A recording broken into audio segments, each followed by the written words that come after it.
You ever wonder why teachers actually want to become admin? Why they actually want to go over to the dark side, like they say? See, I got a chance to interview Julio Lopez, an assistant principal at a high school, and he went on to explain his journey of being a PE teacher and making his way all the way into assistant principal. Why did he want to do it? What lessons did he learn along the way? Was everybody cheering him on as he went from being a teacher to an assistant principal? If any of those topics interest you, then stick around and watch the podcast. And if you like the podcast, give it a like and share it with somebody.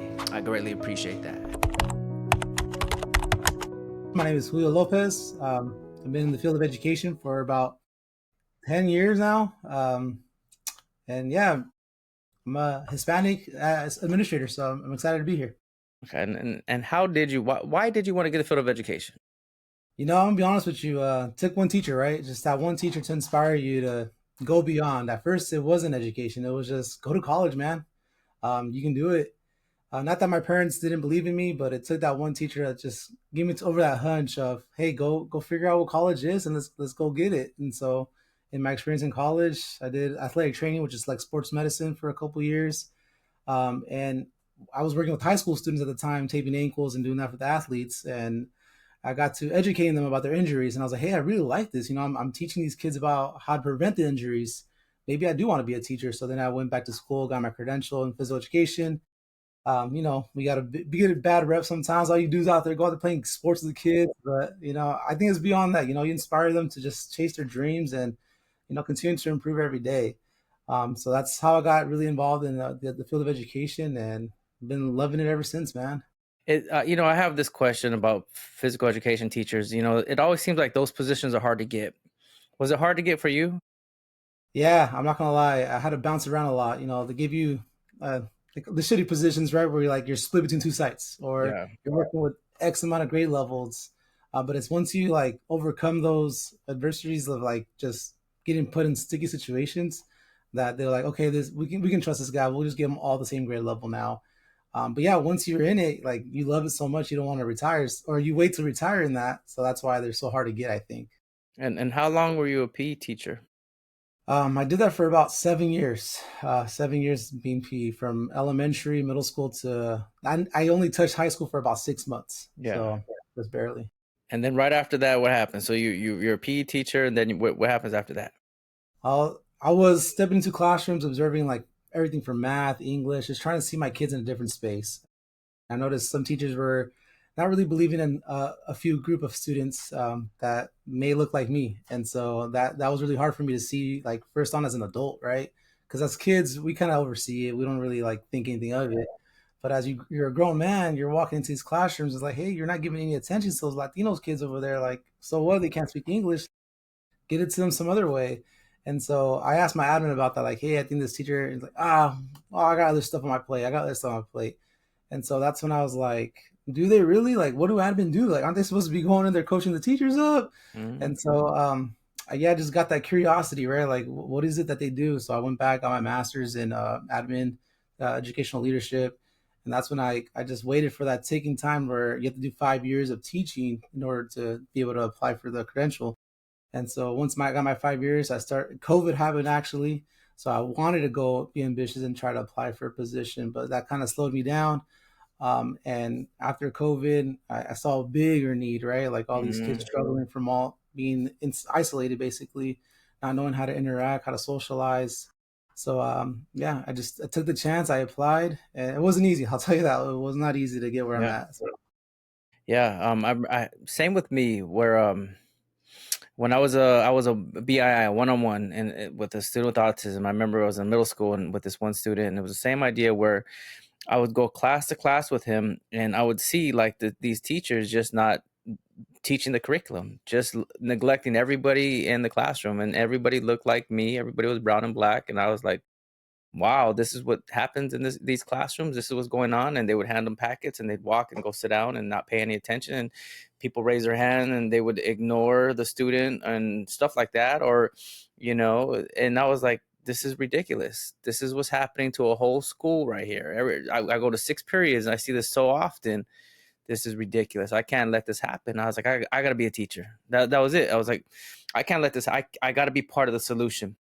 So that's why I became a teacher. Was I saw the need, And I was like, you know what, I'm just gonna do it. It so happened that the school that I applied to I didn't need my credentials. It was a Catholic school. I didn't need my credentials, and I was able to become a teacher. So that's how I got my foot in the door. And then from there, I got my credentials and did whatever I had to do. But it was just seeing the need that, like, wow, this is ridiculous. How are we doing this to these kids? I don't get it. How can you do that to these kids like that? So that's what inspired me. And then the same like you was during COVID is when I became an administrator. But I had been teaching for a while. I had been teaching for about 18 years before I actually became. I never even wanted to be an administrator. I was like, man, screw it. I won't be an administrator. I'm just doing this to get my credentials. I'm doing this to not get my credentials. I'm doing this to reach the bottom of the salary scale so I get the max pay, and might as well just go back to school and get something. And so that's why I got my credential. It wasn't because I was like, oh, I want to be. I had no desire, I had no desire. And then it just got teaching got easy. It got way too easy. I got too comfortable. And every time I felt comfortable, I'm like, I need to do something different. And then that's how I ended up being an admin. And I'm an admin over special education. And I didn't have a special education background. So that was all new for me too. So it was like brand new stuff. And so here I am. This is my 5th year as an admin over special education. And I've learned so much, and I've grown so much, and I feel way more confident. But my first year, I don't know what your first year was like as an admin, but it Man, was rocky. It was rocky. How was your first year? How was your first year as assistant principal? I had a unique opportunity. So when I got hired on, it was mid year, so it was like March. I do want to talk about this real quick. I applied to be an AP at the school site that I was currently at. It was a middle school where I've been a PE teacher for about 6 years there. And they shot me down. It was the district. I don't, people say the district said no, or the principal said no, whatever. But they didn't take the chance on a youngster, right? Because I am pretty young. I'll take that. So then I outsourced out of district, and that's when I got this opportunity mid March. They're like, "Hey, man, we understand you're young. You need some coaching, but we're willing to take you on." So I jumped in March, not knowing anything about the school. They placed me out because, to be honest, they said, "Hang on, you're just a district employee just now. We'll figure a school out because we want to keep you for the next school year."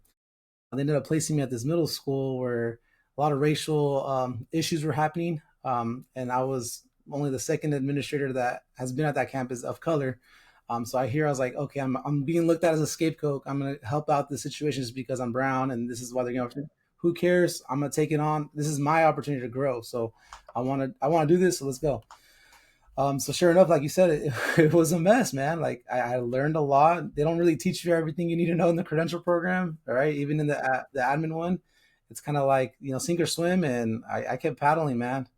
Yeah. Um, I'm a huge believer about making connections, no matter if it's a kid or a parent or a teacher. So that really helped me throughout that first year, just getting to know, what staff do what and how they support a kid. Okay, that teacher doesn't really have the faith in them. Let me get it out of them. That teacher does a really good job of getting that belief in those students. So let me continue to inspire them to speak out more in staff meetings and things like that. So I feel like that really catapulted me to where I'm at now. So yeah, that first year was rocky. I didn't go into too much detail, but just know that there were a lot of personalities involved, and it took a lot of time to get them to come along on the journey of the right path. Yeah, and I don't know what your experience is, but like the idea that admin just sit in their office and whatever, eat donuts and don't do anything, that's a silly idea. That never happens. I don't just sit there and like time passes and 8 hours pass and I go home. There's so many things that need to get done. There's so many things that need to get done, and it's a constant like next thing, next thing, next thing. I don't even take a lunch. I don't take a lunch. Um, you know, You gotta eat, man. You gotta eat I some. I eat, but I my eating is like in 5 minutes. My eating is just like, or I'll be working and I'll eat at the same time. Work and eat, work and eat. We technically contractually, I think we get an hour of lunch. I would never take an hour of lunch. I take 10 minutes. That brings me 10 back to minutes one of your max. posts that where you said that the transition from summer to school time. Yeah, that was a challenge. In summer, I'm able to sit down, have a nice 5 course meal if I wanted, right? Come here, you're just vacuuming it all up and going back out to the field. Yeah, so in my mind, it's just like nutritional value. I put stuff in my lunchbox, whatever. I'm like, okay, this is whatever, 100 grams of protein. I got some fruits. I got this is it, and it's not even taste. It's just like here's all my water. Boom! I got to make sure I drink all my water. All right, I got the nutrition in. It's not sitting. When I was a teacher, you could sit down and you could have lunch and joke it up with your friends and whatever your teacher friends. Joke it up, have a good time, laugh. You know, when I became an admin, I have no friends. Oh, I don't have friends. I don't have like I don't have no. I remember 18 years I taught. I enjoyed teaching. I felt like I was like everybody liked me. I was popular. Everybody liked me. Then I became a dean. And when I became a dean, nobody likes you. The kids don't like you. You're this in between admin. You're not really assistant principal or principal. You're just the dean. You don't make the final decisions, but you just help with behavior. And then teachers sometimes don't like how you handle the behavior. They want you to do it a certain way, and you're not doing that way. So they're not really talking to you, So I remember like my first month or so, I'm like, I get my lunch and I sit down, and I was gonna sit down with a group of teachers, and it just felt so awkward. And I was like, no, I'm not gonna do that. And I would just that's the first time I realized that wow, I'm gonna sit here and eat lunch alone here. yeah. Like I won't be here just eating lunch alone. And now it doesn't bother me at all. It doesn't bother, but at that time, my first year as a dean, I was like, oh, this sucks. This is terrible. So I don't know what your One experience thing that is. is like, why do they hate on discipline so much? Like, discipline is love, is where I'm coming from. Like, Mhm. we're here to help correct the issue in a positive way. Like, why are we these bad cops that we all hate? So I got this new role. I'm an assistant principal now at a high school. Right off the bat, they're like, "You're in student services," and I was like, "Cool, that's cool. I get to work with students. That's awesome." Yeah, you're in charge of all discipline though, and I was like, "Whoa, okay." Well, usually like AP split up discipline, right? Like alphas or grade level, whatever it may be. But now it was all me, right? And now 2 weeks in, I kind of shift the whole narrative where they're like, "Oh, he's going to be the guy that deals with all the troublesome kids. He's going to be dealing with all difficult students, right?" And I actually stole your quotes. I'm going to be honest with you. I don't know if it's your quote, but I heard you say it a couple of times. The difficult student follows people, not People over rules. That's my quote. exactly. Students with difficult behavior follow people over rules. Yeah. So I said that at Right. my first PD, right, with the staff, and I kid you not, everyone was like, "Hey, I never thought of it that way." So here I am looking like I'm on a pedestal. I'm like, "Hey, I still have you, bro." I didn't throw your name out there. I don't even want the credit.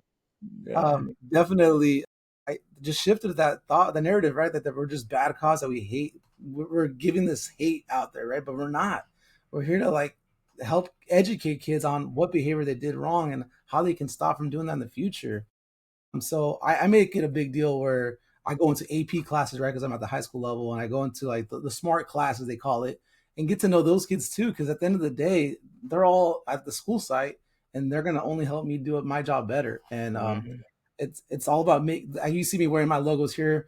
It's all about making this community, man. And I've only been here for 2 weeks, and they're like, "Man, you're decked from head to toe." I'm like, yeah, because I love working here. And the more the kids hear that, like, this guy loves coming to work, and then they start saying, "I love coming to school," and it just speaks volumes when they see people happy and being happy. It's contagious, man. It really is. That is a very good point. That is a very good point. Your energy that you bring to a school matters, and if you bring a defeated energy, if you bring a energy of like, this is a terrible place to work. I hate this place. The things, kids right here, they don't listen. The scores are terrible at this place, and you have this negative attitude. And I made a post about this. Not, I swear, this today. I made a post about it today about how you're. But the post was like this. It said, I said something like, if you could see it in your mind, if you see it in your mind that students could be successful, that they could pass this test, they could listen to you, they could follow directions, then seeing is believing, and you'll start to believe. And when you start to believe, you speak different, your body language is different, you act different, you have this energy of success. But it's true of the opposite. Whereas if you're like, this place sucks, I hate this place, these students don't listen, they don't, then your energy shifts to a defeated energy, and you talk different, you act different because you're just so that's what it is. And it sounds like you're bringing this positive energy of like, I want this place is going to be successful here. I'm going to make this place a success, and I love this place. That is a different energy that you can transform a whole school with. a room with, and don't let anybody take that energy from you, Yeah, because you know what, there are it's a people fight that will every day. steal it. There are people that want to pull you down. Yeah, well, I felt it, man, and that's part of the reason why I wanted to outsource from the old position I was at. Right, I just felt like no matter what I did, they're like, you just gotta toughen up, Lopez. You gotta be tougher on those kids. You gotta yell at them once. I'm like, that's not my style. Like, I grew up without a father for a couple like 9 years. My dad passed away when I was really young, so I never knew what it was like to be yelled at by an adult male. Right. My mom, she raised me really well. Shout out to my mom. Sorry, she's still here. I don't know why I pointed out to the I side. know, But you she's give so her present. She's you so give her a present. peace sign to heaven. She's up north. That's why I'm down in SoCal. So Okay, she's up okay, north. She's up north. yeah. So I miss her every day. But no, she instilled in me love, man, and I lead with that. I really do lead with my heavy heart. And I kid you not, just the other day I was talking to a parent about that. She has a senior coming in. He had a troublesome junior and sophomore year, and she already knew like, here he goes getting in trouble again. He made a mistake, but she saw me across the table, and I said, "Look, I'm putting his past aside. I'm just talking to you about what happened the other day, and I want to speak to you like an adult, right? Like, let's. She's over here yelling at me, right?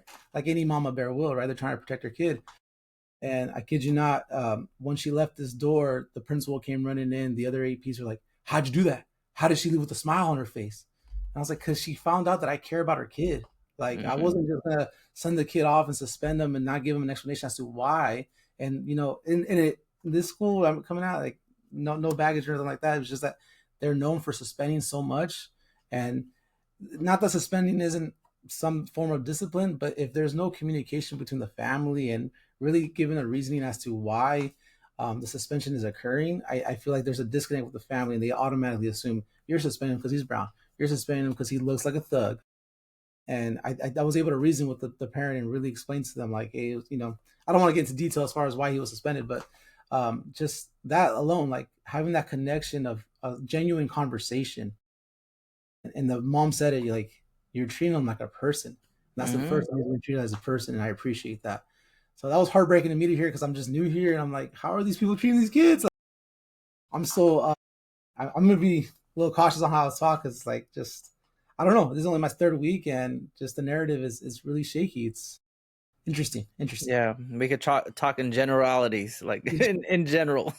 Yeah, yeah. In general, and we follow district policy, and we follow.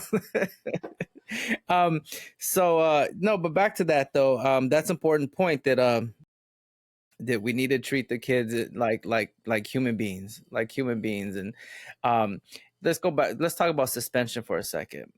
If I'm a student who got in trouble, right, and your remedy to solve it, I get it. Sometimes you might have to suspend some. I understand that. I get it. But like if that's what you always do, or detention, that's not going to change my behavior. You're not going to punish me into just changing all of a sudden. You're not going to give me 100 detentions, I'll do none of them.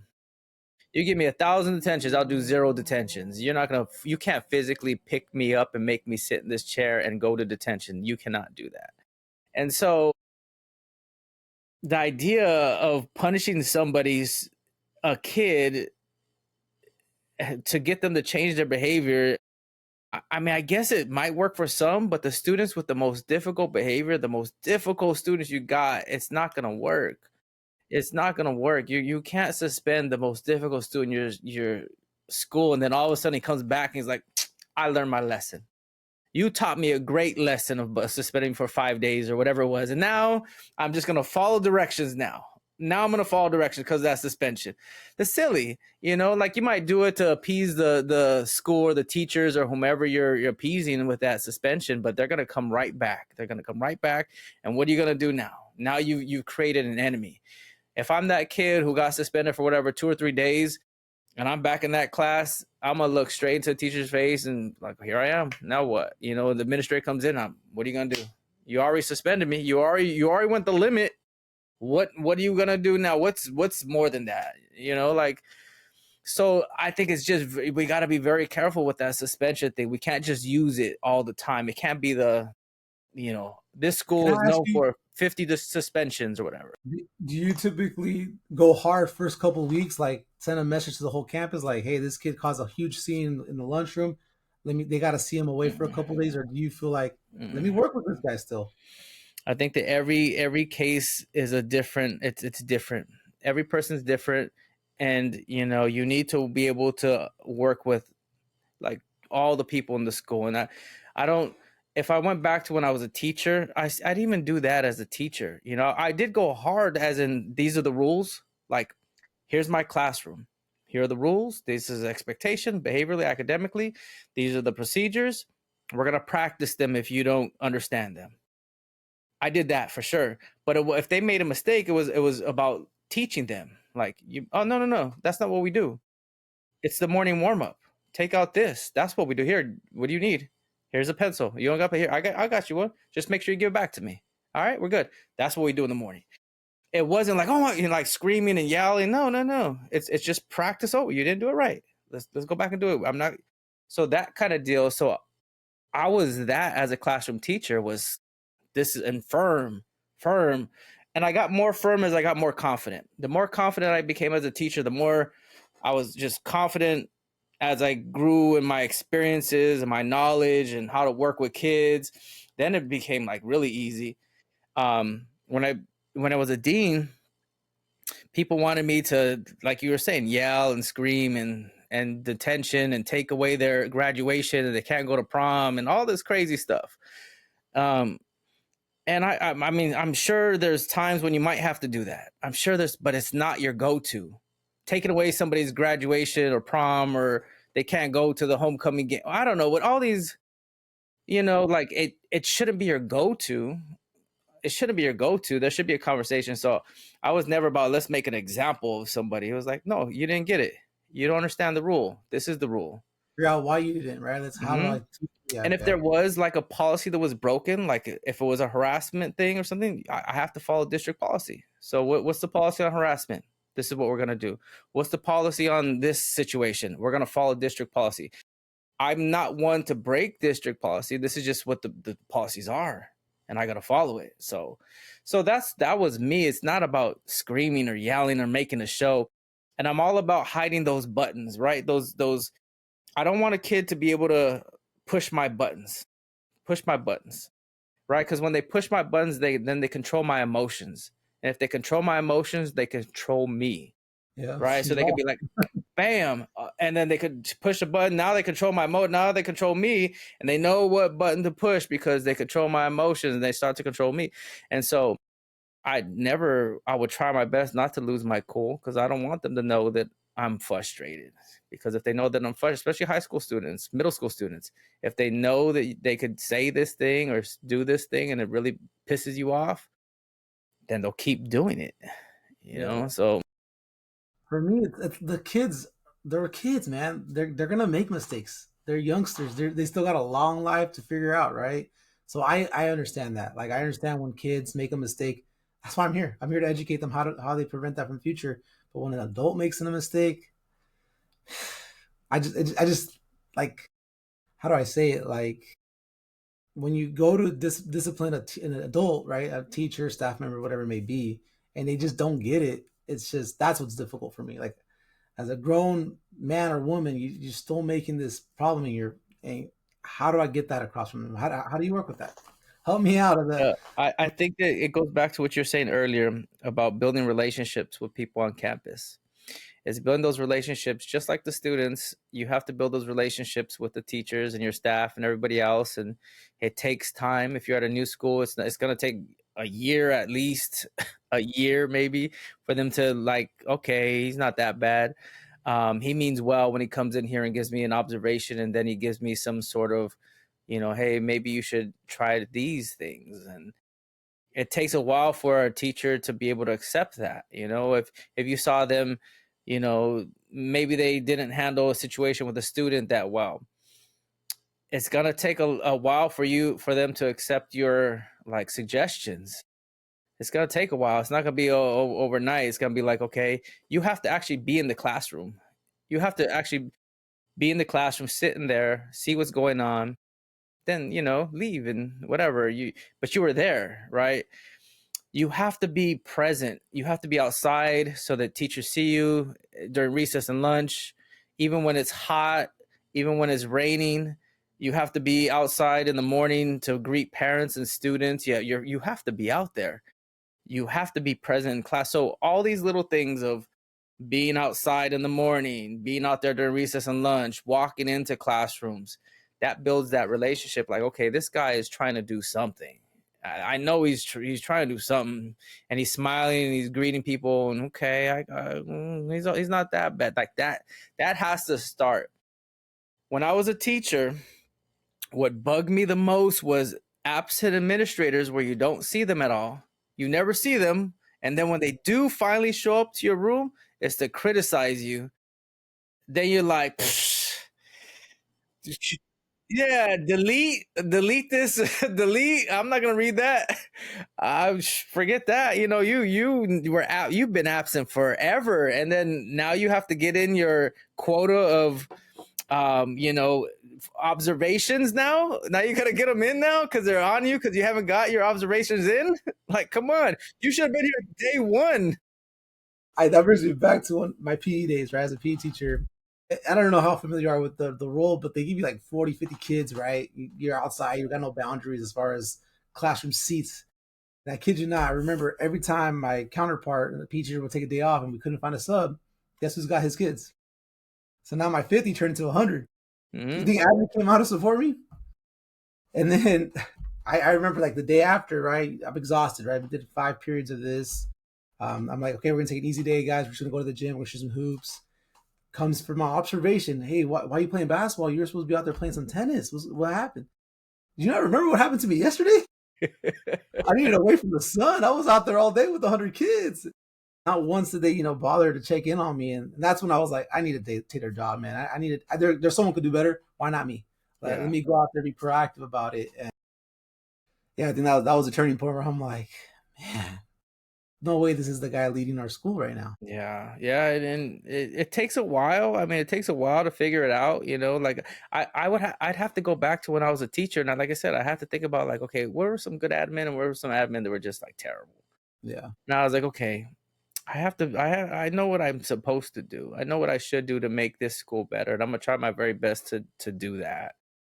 So, like I said, you have to build those relationships. You have to be present. You have to say you have to treat everybody kindly, everybody fair, you know, and you're consistent with that. And I'll give you an example. Today was inclement weather at our school, so it was a hot day today. So where I'm at right now in LA, if it's over 90, we have inclement weather schedule, and so it was over 90, and so I could call inclement weather schedule and then sit in my office, in my cool office, for the 2 lunch periods, which is about an hour and a half. Or B is inclement weather schedule, get out there in the hot sun with everybody else who is watching and help, and just mm-hmm. help because it's hot, Yeah, right? So you got a choice. One of those choices is better than the other. yeah. One of those choices will build relationships with the people that you work with. One of those choices will, there's one choice that's better than the other. And so I was like, you know what? Like, yeah. It's hot. Let's do this together. We're a team. We're a team here. We are going to do this together as best as we possibly can, and just keep our cool. Everybody's frustrated because it's hot. That's how I Just earned this keep, hat, man. yeah, yeah, Can I give you a quick story on the hat? yeah. Go ahead. For one, I'm having a bad hair day, so that's why I'm wearing it. But my custodial supervisor, man, great guy. Shout out to Javi. He's out here rocking the same hat that I'm wearing right now. And from day one, I was like, "That's a sick hat, right?" Like, I just gave him a quick shot. I was like, "Really? You think so?" And I was like, "Yeah, where you get it? Let me get one." He goes, "What size are you?" I'm like, "I don't even." It's like, "Ah, don't worry about it." I didn't think anything of it, right? Fast forward, this was today. Comes out, Lopez. He like flings like a frisbee. I'm like, "Nah, this is your hat." He's already wearing his. I'm like, "Oh!" So I earned my strap. Let's That's go. good. No, That's I mean, good. I didn't realize that connection I made since day one. Like it meant a lot to him. He's like, "Hey, this is the first time anyone in the office even acknowledges me that way." Like, yeah, they talk to me here and there, but like the way you came at me with excitement, it made me happy. I was like, Good. Like, turns to find out he's retiring this December. He's been here for a while. Yeah. So that's the part about learning to school, like you mentioned, right? Like it's gonna take you some time, Mm. but any small impact you can make, like even though you think you're making a small one, it's so much bigger to someone else, right? And that goes Yeah. from like saying good morning to like complimenting their shirts, whether it's a kid or a staff member. Man, yeah, the smiles are starting to come out, so it's nice. Even like you said, it was. I'm a little south from you, so I'm in Orange County, so also same bad air quality. It was really hot, but yeah, being out there really makes a big difference to the kids too. They're like, well, don't you have an office? Yeah, but you guys are out here. I'm here to socialize. Let's go. What you guys doing? What you guys doing this week? You know, so just being present. That's good. That's good. And how do you create like so how do you deal with situations like that? How do you deal with let's just say, people are telling you at your old place, they were like you should yell at them, you should suspend them. Why did you feel Honestly, like that wasn't the way? Like that was not the way for you? um, like I shared a little bit, like I was never yelled at, and I was able to get to where I'm at. You know, like I have two older brothers, success stories too. You know, they're engineers. They were never yelled at growing up. So if we and we were don't get me wrong, we were some difficult students. I won't lie. If we had the patience from other adults, why can't I have that patience for some other kid? I think it's hard. Patience is something that a lot of us don't have, right? Like but waiting that extra minute, giving that kid a breather, walking down the hall with them instead of bringing them straight into the office, like that means a lot to them. They're like, this guy actually wants to hear me out. You know, he's gonna take me for a loop before he goes right to his office. Like that patience right there goes a long way. And to be honest, it goes away from a staff standpoint too, right? If I know I gave this teacher a deadline and I understand they're swamped right now, like, hey, it's all right. I'll see you tomorrow. Don't worry about turning it today. And they're just like, okay, I can get this done at Starbucks or whatever they want to do. But that that little key of one extra day or one extra minute, whatever it may be, like it does go far, man. Yeah. Um, I mean, I noticed it as myself when I was given those opportunities. So I'm just looking to do that same for other people. I know for me, I'm not a big yeller, and I feel like if I yell, it's because of safety reasons. To like, it's safety and I have to yell, like get out of the way, move out the way, some sort of because of safety. But growing up, I was yelled at all the time. My dad yelled like, and it was scary when he yelled. Like it was a scary thing to hear him yell. And so when had my own kids, I was like, you know what? I'm not gonna yell like him. That was scary. They don't need to go through that something like that. And even though I was raised that way with yelling, like, and that's how we listened because I was yelled at. I was like, that's not what I'm gonna do. I'm gonna find a different way because that was hard. That was a hard thing to go through. So that's how I learned that, that's not gonna work for me. I'm not gonna do that. And so in the classroom, I was just like, no, I'm not gonna yell. I'm not gonna yell.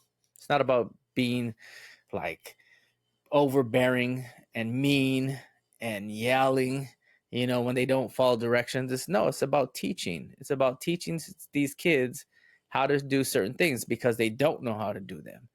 And so I think that if we as educators understand that it's just about teaching, they're in school for whatever amount of time, right? Whatever it is, 12 years, they're in school. And for the most part, they're in the safe environment where if they make a mistake, they're not going to jail necessarily. They're gonna some sort of correction, right? So we're just trying to teach them to be good people. Like we're just trying to teach them to be good people. Like this is how you be a good person. Do these things. Don't do those things. So that when they finally get to be an adult, they've learned all these lessons. They're like, okay, I'm not gonna make these mistakes now. So that's why I feel like we could teach them all the way up until 18, and then after 18, like wow, you're 18 now, and now you could go to jail for some of the stuff or whatever. So, but before that, in fifth grade, I'm teaching you how to control your emotions. I'm teaching you how to be a good person, how to have good character, how to be respectful, responsible. I'm just teaching you these things in fourth grade and third grade and sixth grade and seventh grade. I'm teaching you all these lessons. And I think that that's where it's like, we're teaching the curriculum, but we're also teaching kids how to be good people.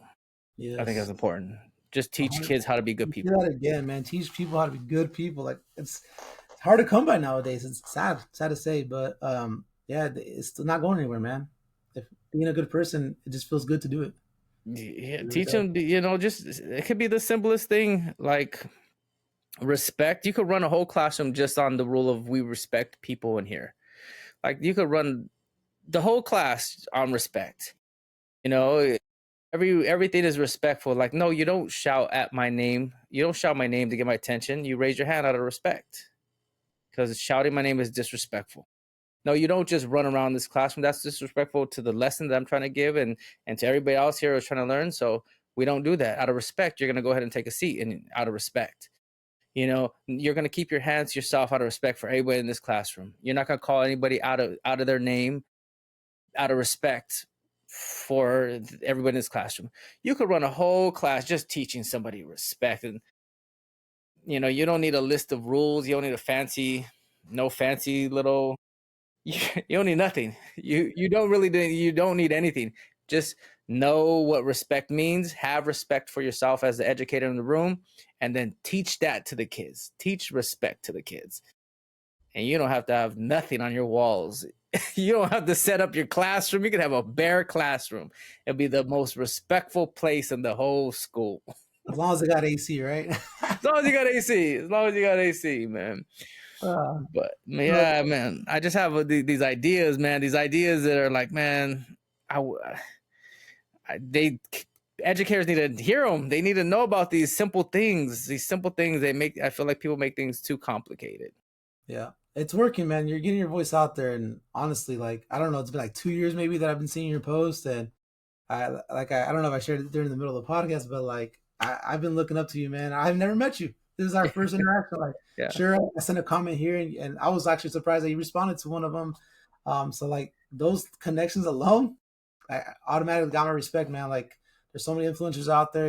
They're I don't know if it's a power trip or they feel like they're just too good for commenting back, but like you're very genuine with it, man. And appreciate that. And you know what? The reasons why I don't comment to all of my comments is because I'm tired. I go I don't home. blame you. I don't I'm blame you. tired. I try my best. But like, there's times where I'm like, man, I'm tired. I'm tired, man. But it's funny you say that. I don't. Before when I started my podcast, I would want to seek out people. Like I wanted to seek out the educator that everybody knows. Like I wanted to seek out people, and then I was like, man, I'm just gonna take anybody who wants to be on the podcast.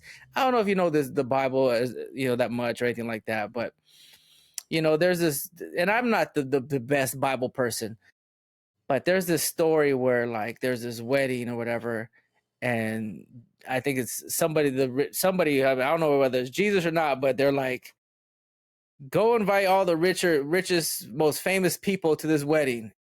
Invite them. And they all had excuses of why they didn't want to get, oh, I'm busy, I got things to do. And he's like, screw it, screw that. We'll take anybody. We'll take the whatever, all the street people. We'll get whoever wants to come. Whoever wants to come, that's who's gonna come to this wedding right now. And so that's the idea that I have for this podcast. It's like, you know what? I'm gonna go on my story. I'm gonna post, hey, anybody want to be on the podcast? I got like 10 slots now. I did my 10 slots. I got 10 open slots. Anybody want to do it? And then whoever hits me up first, I'm like, here's the link. Here's the link. I'm glad you're here. Here's the link. And for you, it was just like you just messaged me back or something. I don't even know how we did it, but you messaged me. You said Yeah, Wednesday works. talking to yourself for a while, and I was like, "Hey, I got you on the next one." Yeah, Yeah, so something, and I usually do podcasts Tuesdays and Thursdays, but you were like, Wednesday works for me, and I was like, screw it, let's do it Wednesday. I had a guy today, and I got to get back to him. He might see this, but I have to get back to him.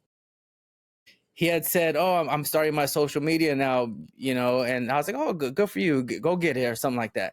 He's like, "When can I get on that podcast? How many followers do I need to get on that podcast?" He tells me it's on one of my comments, and I was like, "That doesn't matter. Like that doesn't matter to me. Like I'll send you the link if you want it."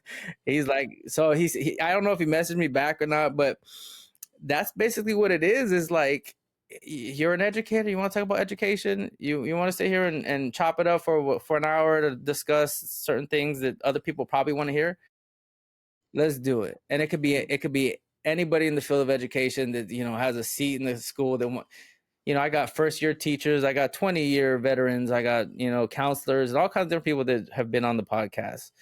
And that's just the goal, to create this podcast, this platform where we're just discussing top. And I don't have all the answers. I don't have all the answers, and I'm glad that people come in and share their point of view, and sometimes it's not the same point of view as me, and that's great. That's how it should be. It should be like that. Right? Like there's people you come across that have completely different values, different views. And at the end of the day, you're gonna work with that person and let our values go aside, not too far, but come to an agreement, right? Like come to like, hey, I understand you really hate writing a referral for this, but I want to document it so you can see how many you send me a day or how many Mhm. how many are coming up. Mhm. But yeah, like it's all for a purpose, and I hope everyone that's in the field of education is doing it for the kids, man, and they need us more than ever now. With everything going on, I don't want to get into politics or anything like that, but it's been a difficult year, and more still to come. If they don't have adults that believe in them, it's going to get even more difficult. I hope you really, really do this profession for what it means, because we're not doing it for the money. We know that. Even though when we make it to admin, they say you're doing it for the big bucks. Let's be honest. The money that you get, that raise, I give it right back to the teachers, man. I feed them. I treat them nice. Like I, I don't know. I think that the value comes from the lessons you learn from the people you get to work with, and Yeah. it's very powerful. But Making those connections last long, man. absolutely. The pay, they always talk about the pay like you make the big bucks, but like we work and we don't make the big bucks. It's not like all this big, but I'm just gonna say it right now. There's no like I'm making all this. No, no, we don't make these big bucks, and we work longer hours and we get shorter vacation and that kind of deal. I don't know. Being an admin, like the reason why I became an admin was because I wanted to have greater influence on a school. In a classroom, you have an influence on whatever 25, whatever your classroom size is, whatever it is. That's what you have basically is that. And then as a classroom, as a veteran classroom teacher, you got pulled in a school too because you're the veteran teacher and people listen to you, whatever, and you could kind of influence the teachers. But then if you're doing it in a negative way against what the school is trying to drive forward, you're that one teacher that, I don't know, it's just kind of moving in a different direction. That's a wrong place to go. But you know, my idea was like, okay, let me have a greater influence let me become administrator, so I got to have a greater influence on a school community. And that's what happened. And there's a desire in me to become a principal. Like I have this desire to be like, okay, I've done this. Yeah, I think the principal might be the next step. We'll see. I don't know. But the only it's not for the money. It's Yeah. just okay. Here is this community of people that need a facility, a safe place where their kids can learn and be safe and be happy. And just let's just create that environment in this community where it might be a rough community, this community where it might be this impoverished, this community where there's fear because of ICE, or there's fear because of gangs, or there's lack of resources. And well, why don't we just create this school where we could provide some safety and love and a community where they could feel safe here. Like that's it. That's the only reason why I become a principal. Yeah, I'll Wow. make money, but really I'm just trying to create this community. If you go back to like the idea of my social media and the podcast, and yeah, I'm just creating a community of people, of educators that just want to hear some of these things, ideas that I have, and let's just all share these ideas. You can make a comment on my anybody can make a comment, and other people read it, and whatever. And you could be on you could be anybody in education, be on my podcast. I don't care, and we could share your ideas too. And that's the idea. It's not like I'm making all this money. I'm making all this money. I'm making nothing really. Like this ain't nothing. you And it's know. tough, right? Like we mentioned, like we don't get taught everything you're going to encounter in admin. And I think I got upper hand over you, no offense, but like because I'm coming into this technology field where you're posting all this stuff, giving me your lens on what you've been on. I think you follow Principal Lamb too. You know, very successful on social media too. I see the ways he gets his community going, right? And I just We have different points of view. but at the end, you have all these administrators now getting comfortable posting, and you get to say like, "You're right. I like that. I agree with that to the extent. Let me take this," and then you become your own person, right? Whereas you had all you had was like books, and I'm not trying to age you either, you know. But I'm just saying like now everything's so easily available for everyone, and this platform that you're creating is just again I keep praising you for it, but it's helping me realize that there's other people out there that look like me too that are getting it done, man. And Yeah. it's very powerful. Just yeah, I appreciate that because they're like you might have seen a post, maybe it's one or two I've made where it's like, man, I don't know if I want to continue. Like, I don't know if I want to keep going because of, just putting myself out there, and it's tough. It's a tough thing to put yourself out there. Like when I go into spaces, I don't know how to act. Dude, when nobody knows you, you could go as anonymous in a whole, like, let's say there was a PD. Let's say they invited all the assistant principals within the community or whatever it is. You're in a room with 100 assistant principals in there, and you're anonymous. You're good. But if you're in a place where, let's say, there's 100, 500 assistant principals, there's probably some people that seen my stuff, and there's probably some people that have opinions that they like my stuff and they don't like my stuff. And so, like, if somebody looks at me and they're looking at me longer than they usually should look for me, I'm like, did they see a post of mine? Do they know me? Like, did they have an opinion about me already? And they don't really know me, but just based on what they've seen on my so like when I go in spaces, when I go to a new school, I'm like, oh man, here we go, and I'm tense, like I don't know how to act because I don't know what people are thinking of me. But if I had no platform, they'd be like, this is just the new guy, this is the new assistant principal, and let's just but people already formed their opinion about me, and then I'm going into a space, and some like me and some agree with me and then some don't, and it's just a weird. I feel like I don't know how to respond when I go to new places when I it's a think school event.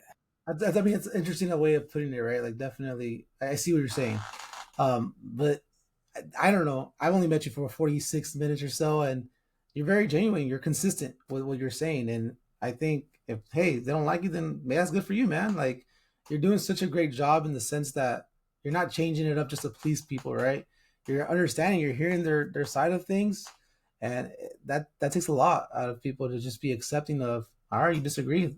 I cool. I that's that chin up, right? Like where you're just Yeah, like, all right. yeah, that's what it is, and it's just like, it's just a strange thing. Like like I said, it only happens when I'm in, like, going to big events, like Yeah, conferences and whatever stuff. conferences, these big events where people might know who I am, because this is all educators, and they probably all have social media, and they all probably all follow some sort of educator accounts. And so, like, that's when I'm like, ugh, it feels weird. But normally, like, I'm nothing. I'm just a guy. I'm just a guy. And I like being. And that's another thing. I just like being invisible. Yeah. That's the odd thing about it all. When I go to the gym, I put on my hood, I put on my earphones. This is if I go by myself. Sometimes I go with my wife and we're out, But if I go by myself, it's hood on, it's earphones in. It's like I don't want to talk to anybody. I'm invisible. Like I like the idea of being invisible. If I go to the market or whatever, like hood on, earphones on, like I don't want to talk to anybody. Invisible, invisible, invisible. But because I don't know, but then I have this, and I can't be invisible, like, so it's strange. I don't know. Are you ever gonna are you ever gonna try social media? Are you ever gonna? Honestly, I did TikTok for a bit, and surprisingly, I went viral a couple times. Like, and 3.5 million views on roller There you coaster go. videos. Right? I used to like record POVs of roller coasters, and I was really getting big. And then I was like, "Whoo, this is fun! This is awesome!"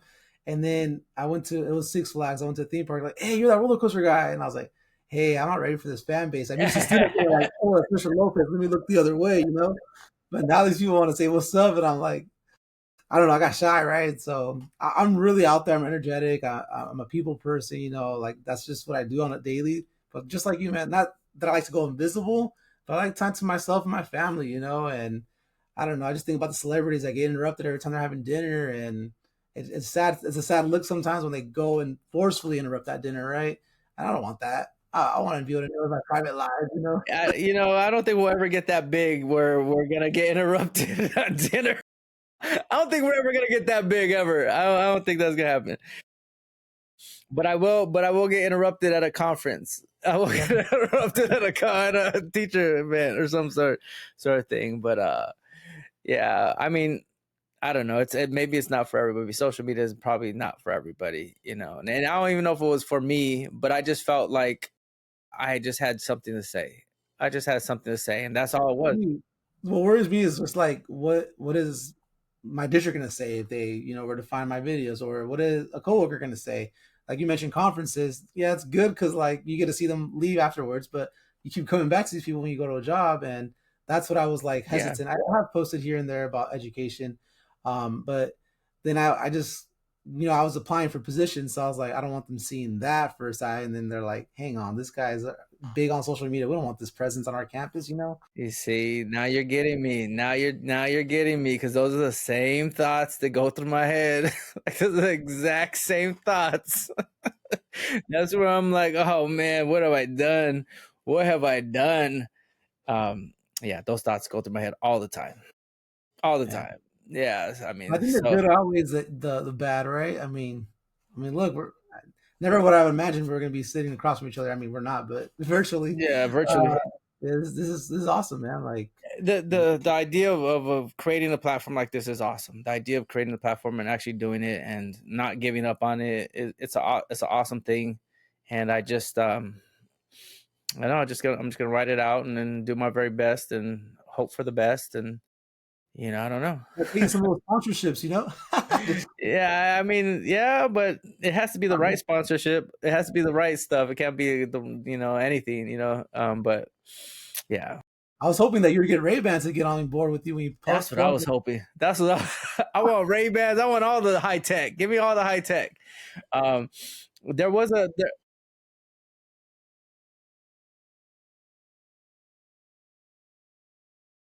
okay. So I'm 48 years old. I'm 48 years old. I feel like I might have 10 to 12 years left in me. Right, 58, 60, something like that. Um, I don't know. I think that I might want to be a principal. I might want to be a principal. I like when I talk about end goal in social media. I would like the idea of just creating platforms for as many people to see and help out. Like I just want to help. That's it. I just want to be there to help, and however many people see it, it is what it is. I don't control that. I just make the content and I put it out there, and I'll be as genuine as I possibly can to share as much wisdom as I possibly can, and wherever that takes me, that's where it's going to take me. So I don't really have an end goal to this, like Yeah, this. I don't know what it is, even it is. It just grows, and I just show up every day, put in the work. I know we're out of time too, but one thing that I started doing that I don't normally do, I was like, I'm just gonna pick up my phone every month, pick up my phone, and 10 minutes in the car, just gonna learn to just talk straight to the camera all the way through and feel comfortable with that. Because before that I would talk and I'd cut it and I would do all these things, just to make it sound fluid. we're giving pro tips out right here. Okay, okay. Yeah, I would cut it up. I would cut it up, and so now I'm like, you know what? So every morning I make it a habit to just get through one idea. Like I have an idea, let's kind of work an idea out with the camera. And that's been pretty good. I've been getting better at it. I'm like, oh man, I've been getting really good at it. This podcast right now, being able to talk to somebody for an hour, that's a skill. That didn't happen. That's something I learned to do by going through the podcast and struggling and having a little list on the side right here. And when you stop talking, I'm looking down and I'm like, okay, that's the next topic. That's what we're gonna talk about. Never guess. I thought it was all like, You no, know, you're really at the beginning, I had my iPad right here. At the beginning, I had you can't see it. I'd have my iPad right here, and I'd talk right here, and I'd glance over, and I'd be like, okay, all right, I know what I have to say. Um, but after, I don't know, this is podcast 70 something, in the high 70s. It's like, okay, like I know what I want to say. I know what I want to, the question I want to ask. I'm a better listener. I'm a better, like, oh, that's a good, let's talk about that. People might want to hear about what so it's a skill. It's just a skill. So I've been end game, get better in front of the camera, honing these skills. Who knows where it'll take me? I don't know. I don't know. But I asked it toward the end of the pod. We're right here at the end of the podcast. I always ask my guests before they leave, what are some tips that you could give to any future educators or somebody that wants to be an assistant principal just like you? Because people will say you're going to the dark side. Why do you want to even go to the dark side? Why would you want to be an administrator? What would you tell? What kind of advice would you give to that person? yeah, I won't lie. I did hear that. I hear that a lot. You're going to the Mm-hmm. dark side, or why are you going to join them? But just remember why you're doing it. And that's, to me, it was the kids. Like you mentioned, it was a classroom to multiple classes, right? Because you get periods in the middle school area, and now it's the whole school. I haven't met my end goal. I did. I messaged you too. I wanted to be a principal, but it's really just don't give up, man. I didn't get here overnight. It took me 7, 8 years of just teaching, and then they're like, "You're too young. Next, you're too young. Next." But be persistent, man, and just keep being who you are. They tell you fake it till you make it. That works to an extent, but until you're genuine with what you're doing, um, the right district, the right school will pick you up and help you be the best you that you can be. And yeah, the best advice I guess is just no matter where you go in life, just be yourself, man. Don't try to be something that you're not because they'll catch up to you. And just, I don't know. To me, it's hard work. It's just been since we were kids, man. Like as the Latino kid, they always doubted us. I was an English learner up until 7th grade. I reclassified. Just keep going, keep going. It's unfortunately challenging, but nothing easy was. I mean, nothing rewarding was ever easy, right? That's right. Yeah, Well, Julio, thank you so much for sharing your wisdom, and thank you so much for being on the podcast and sitting here for an hour and talking about all things education. And we made it happen through a simple message. A simple message, but I appreciate your time on the podcast. absolutely, man. Anytime. I hopefully we can do this again mid-year or at the end of the year and just see where we're at. And Sounds good. thanks. Thank you, man.